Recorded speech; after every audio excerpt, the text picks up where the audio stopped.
Articles of impeachment laban kay Vice President Sara Duterte maaaring buhayin sa oras na baliktarin ng Korte Suprema ang desisyon nito. Kaugnay niyan, may mga balita dyan si Bombo J.C. Galvez. Maaaring muling buhayin ang Articles of Impeachment laban kay Vice President Sara Duterte sa oras na baliktarin ng Korte Suprema ang desisyon nito. Itong pahayag ni Senadora Amy Marcos makaraang pagdesisyonan ng Senado na i-archive ang impeachment complaint laban kay Duterte. Anya, ito'y patay na, ngunit hindi pa naililibing. Sinabi ng Senadora, bagamat itetenga sa archive ng Senado ang mga reklamo sa Vice Presidente, malinaw na susundin nila ang magiging pasya ng kataas-taasang hukuman kung sakaling ito ay magbago. Gayunpaman, aminadong Senadora na maliit ang posibilidad na baliktarin ng Supreme Court ang nauna nitong desisyon na idineklarang labag sa saligang batas ang impeachment complaint laban kay VP Sara. Yes, it's dead, but it's not really buried. But yes, it's dead. In effect, because it's in the archive, but sabi nga ni Justice Ascuna, pwede na mahugutin pa ulit kung magbago ang Korte Suprema. Sumusunod lang kami sa batas at sa Korte Suprema. Kaya nga tinatawag na Supreme Court yan. Alam nga naman na Super Supreme Court pa kami, katulad ni sabi ni SP, o Supremer Court pa kami, o may Supremest pa. Wala namang ganun eh. Talagang Supreme Court. We archived it, that's for sure. Pero maliwanag naman sa sentimiento ng lahat kung ano yung utos ng Korte Suprema, masusunod.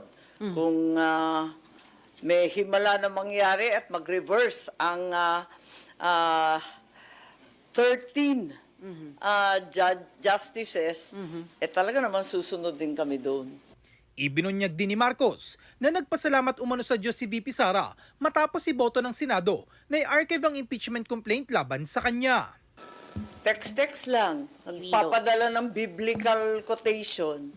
Si VP, mahilig yung magpadala ng Biblia eh. Salamat sa Panginoon. Yun lang. Umabot ng mahigit 6 na oras ang mainit na debate sa plenaryo ng Senado upang pagpasyahan ang impeachment case si Duterte. 19 na senador ang bumotong pabor dito, isang nag-abstain, samantalang 4 naman ang tumutol at nais lamang na i-postpone ang naunang motion to dismiss na inihain ni Senador Dante Marcoleta kaugnay ng impeachment case si VP Sara. Dahil na naigang motion na i-archive, nangangulugan itong ititenga ang impeachment complaint ni VP Sara sa archive ng Senado at maaari lamang itong muling buksan kung magkakaroon ng kasunduan ang mayorya ng mga senador. Kabilang naman sa mga tumutol sa pag-archive ng Articles of Impeachment laban kay Duterte ay sina Senators Risa Ontiveros, Kiko Pangilinan, Bam Aquino at Tito Soto.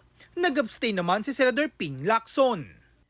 Para sa Bombo Network News, ako si Bombo J.C. Galvez and this is Bombo Radio Philippines, the #1 and most trusted source of news and information.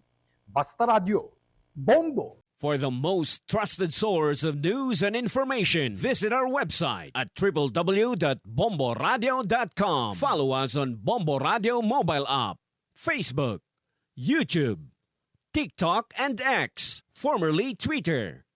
Like, share, and stay connected. Anytime, anywhere.